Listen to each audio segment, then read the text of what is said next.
I've always been extremely independent, self-sufficient, responsible, and that led me into this just like spiral of surviving and hustle culture and grind mode masculinity. And that's what I thought that I needed to be in order to be able to receive abundance, success, all the things that I wanted. Because I noticed that me being in that grind mode was actually seriously affecting my relationship, not only with myself, but with my partner. Being in your masculine as your woman feels like literal burnout, like being overworked all the time. You always want to be in control, so you always like want to make sure that everything's going to go perfectly, that everything's according to your plan, that everything's being done your way. All of these qualities, to a point, are very much useful and effective, but when they're coming out of a place of fear, that's when it can literally start to deteriorate you. Male like hormonal profile, I guess, resets every 24 hours, and for a woman it resets every 28 days. So for example, in the 30 minutes where a man might feel a little bit more tired throughout the day, we experience that over the course of like 3 days, right? I'm not sure if that math completely lines up, but you get the idea. Trying to fit myself into this box of linear problem execution, result, style of thinking, style of goal setting, grind mode style of goal setting. I mean, I would get up like around 7:30, 8 a.m.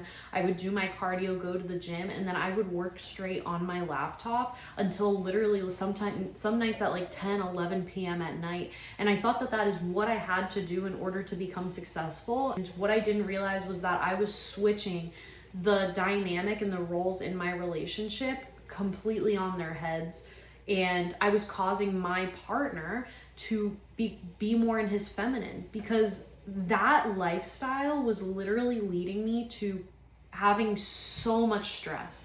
I just remember being so stressed, so burnt out, so overworked, but I thought that that's what I had to go through in order to be able to gain the success that I wanted, and I realized that it was just completely false. Through this period of holding a lot of resentment towards my partner, of not being happy within myself, and then wondering why I wasn't seeing results. And it's because I was literally I was going against my biology as a woman. Women are meant to receive, they are meant to take a step back. Now, does this mean that they're not supposed to work hard, that they're not allowed to have goals and ambitions? No. In the olden days, I guess you could say, right, men were very, very masculine, and they would get up, go to work every day. I mean, it was like grind mode, and then they would come home, the wife stayed home all day, did the cleaning, did the cooking. But as society starts to change, right, we're kind of seeing this shift where men are becoming a lot more feminine and women are becoming a lot more masculine. And that's due to the simple fact that we're growing as a species, we're evolving as a species, and women no longer need men in order to survive. They are able to find jobs and make money for themselves and be completely independent. Women no longer necessarily need men. We're seeing like the shift in society where men are becoming more innately feminine and women are becoming more innately masculine. It's causing confusions in the dynamic of a lot of relationships. What was happening in mine was that because I was never taught to trust a man and to fully trust that he could provide for me, I had trust issues within myself too, because of my own insecurities and my own personal traumas. So that lack of trust was causing me to go into overdrive and go into survival mode, because I believed that I needed to be a man in order to be able to provide for myself and give myself the things that I want. And the more that I hustled, right, I was basically communicating I was non-verbally communicating to my partner that I didn't trust that he could provide and take care of me. And because he saw me hustling and grinding and constantly stressed, I wasn't able to keep up with the dishes, with the laundry, with the house cleaning, and he didn't feel comfortable in a home that was messy, that was everywhere, so he started doing that. And I slowly started to see how these roles were being reversed, and the consequences were very tough. We were constantly arguing. I constantly felt burnt out, and I was in a bad mood, and I had an attitude all the time. Our sex life was horrible. I mean, we were not having sex like whatsoever. Our intimacy was horrible as well. We were barely being intimate with each other, having real intimate communication and conversation.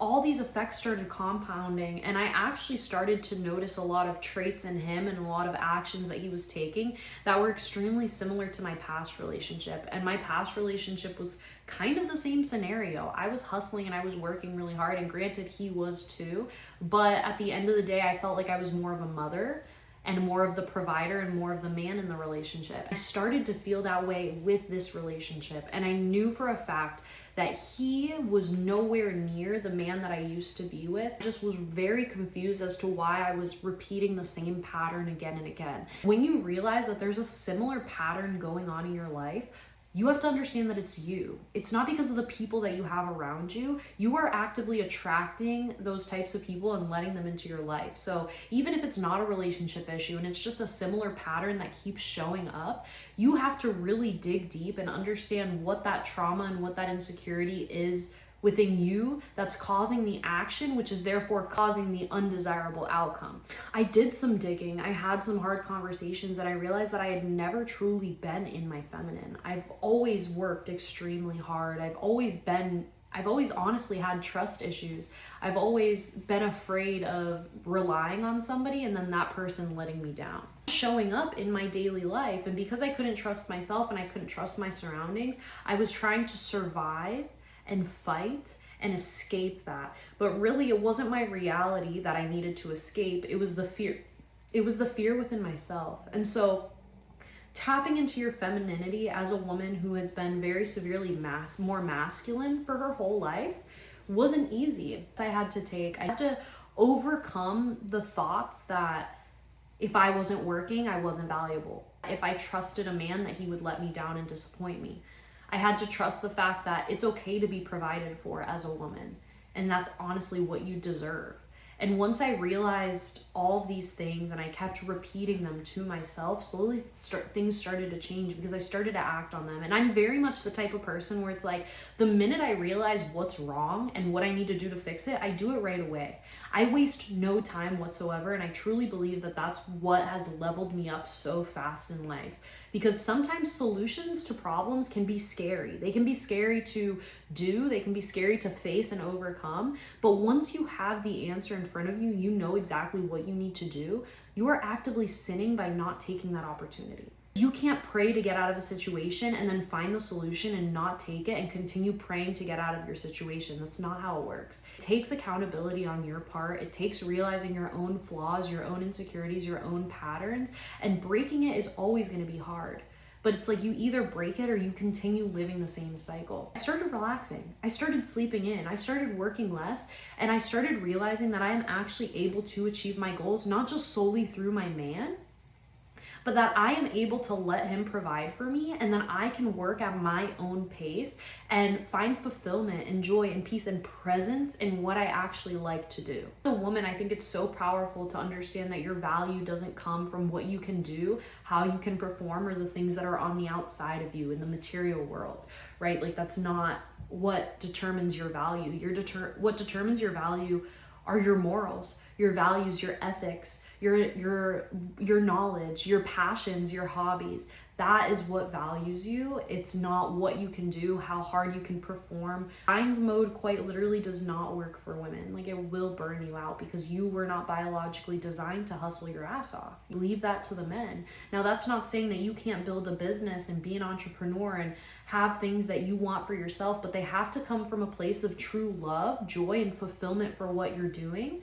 Not just the end outcome or out of a place of fear that you won't survive if you don't do this thing. Same thing can apply to fitness and forcing results. That's something that I did for the longest time. I remember I was training like 5 to 6 days a week for 2 hours. I was eating like 160 grams of protein, like peak bulk. I was super linear and rigid with my schedule.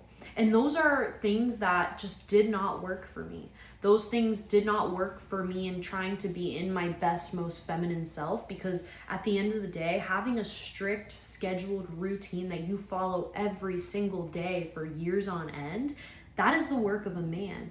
As women, we have, like I said, a longer cycle. So our month is broken up to 4 weeks, and those 4 weeks look and feel completely different because our body is taking on completely different roles out of each of those 4 weeks. You need to act in a way that serves how you feel, not just what you feel you need to do in order to get X result. For example, during my period or luteal phase, I tend to rest a lot. I don't give myself shame for laying in bed in the morning for hours because I know that I need it. But then when I am ovulating, I'm in tune with my body. I understand that I have more energy, more pizzazz, more drive to get things done, and so I act on it. The only time you feel guilty for resting is if A, you believe that you can't rest in order to get to your goals. That is a lie that you are telling yourself. That is very much not true. And the second one, if you feel guilty for resting, it's because you're resting when you're not supposed to be. It means that you're sleeping or you're doom scrolling or you're laying in bed to try to escape the things that you have to do or the things that you know you need to do, instead of using the rest because you truly feel that you mentally and physically need it. Establishing those has helped me a ton. I wake up in the morning now and I ask myself, like, what do I truly need right now? I ask myself, what is gonna make my body feel the best right now? What do I truly need? What would benefit me the most for me to do right now out of my day? Not from a place of like, how much production can I get done, but more so out of a place of how can I make today the best day ever and be happy and confident in my decisions. Tips that really helped me get in tune with my femininity as well was wearing things that make me feel good. A lot of times, especially as somebody who works from home and is in a long-term relationship, you tend to get into like this routine of not always doing your hair, not always doing your makeup, just wearing baggy, comfy clothes. And while that's amazing, you also need to make sure that you are nourishing and feeding yourself and doing things that make you feel pretty, that make you feel sexy, that make you feel divine. Because a lot of times we think that men are supposed to provide that for us. That's another lie we've been fed. Men aren't supposed to provide that for us. That confidence has to come from the inside. And when that radiates, that's when we get male attention. But because we do it for ourselves, because it makes us feel good, not because you want external validation. That's what I found myself doing all the time. Like I would literally wear sexy outfits to bed just to see what he would say. But now I wear sexy outfits to bed because they make me feel sexy, and feeling sexy makes me feel good. In turn, now he actually is able to see me because I'm carrying the energy of a sexy woman. I'm not just an insecure woman wearing a sexy dress. And I think that there's a very big difference between those two. Relationships can start to feel dull. They kind of start to feel mundane. And so in order to like spice things up, sometimes you go out of your way to impress your partner, and that's perfectly okay. But when it becomes a regular habit and you're doing it out of validation, that's when it can become an issue. Because then when you're not receiving the validation that you wanted, you feel even worse about yourself because, again, it didn't come from a place of self-love. It came from a place of needing or seeking validation. Taking your time. I remember I would literally rush through everything I would do. I was cooking, I was cleaning, I was doing my skincare, like rubbing my face like this. It took me forever to realize that is nervous system. I mean, my nervous system was just in complete survival mode, and that's why I felt constantly stressed and constantly behind, because I was chasing this invisible ticking time clock in my head that wasn't even real, more productive, but it's because I was putting my value with how much productivity I could accomplish instead of like actually being present and romanticizing the moment. Women ebb and flow. We're supposed to be the flowy emotional state of human consciousness, and when we try to force things and try to abide by this fake time schedule in our heads, we set ourselves up for failure because we're trying to set unrealistic expectations. And when those expectations aren't met by us, we feel even more shame and guilt by something that was produced on our own, from our own anxieties. And that's like literally just not even fair to you, to be honest. Making sure that you're not rushing, that you're taking your time, being present in the moment. Like you should be ridiculously slow with how you do things and watch how they change your energy and make you just more confident, more at peace, more secure in what you're actually doing. And I remember I would always hear like, oh, romanticize the moment. I was like, what the heck does that even mean? I'd do my skincare and I'd be like, I'm romanticizing. I'd be like scrubbing my whole face off, but that's not real romanticism. Romanticizing is cooking pasta and watching your hand as you're mixing the sauce, or watching yourself, right? Watching yourself act and flow and move is such a beautiful thing as a woman, and it just brings so much peace. So know that not everything, you don't have to be in a rush for everything. Like, what are you rushing to?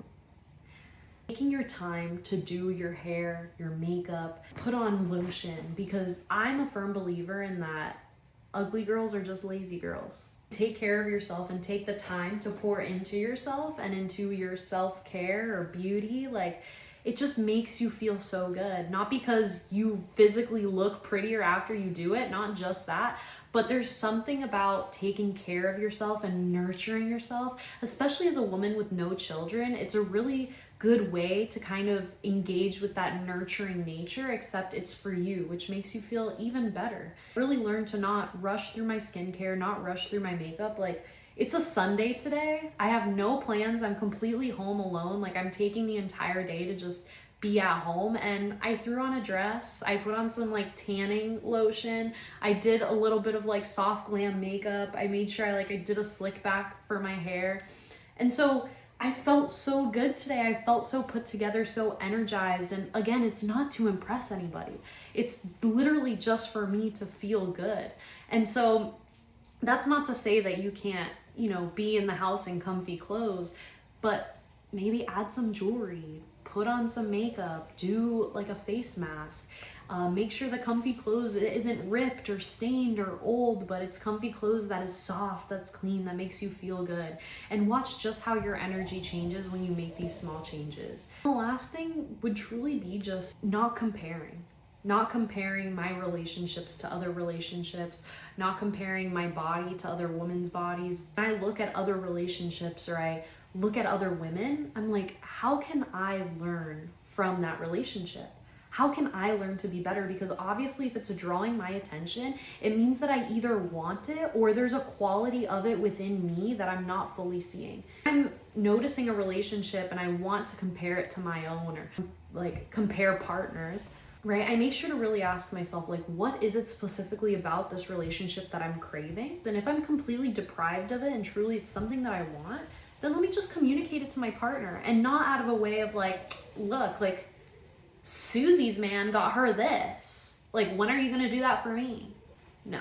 From a place of, hey babe, I noticed this couple today and oh my gosh, he had gotten her like the coolest set of flowers ever, and it literally made her look so happy. Babe, and I just want you to know, like, seeing her so happy also made me super happy. And I think that flowers would make me feel super happy and super adored. It's just an idea to throw out there. I just thought I'd let you know.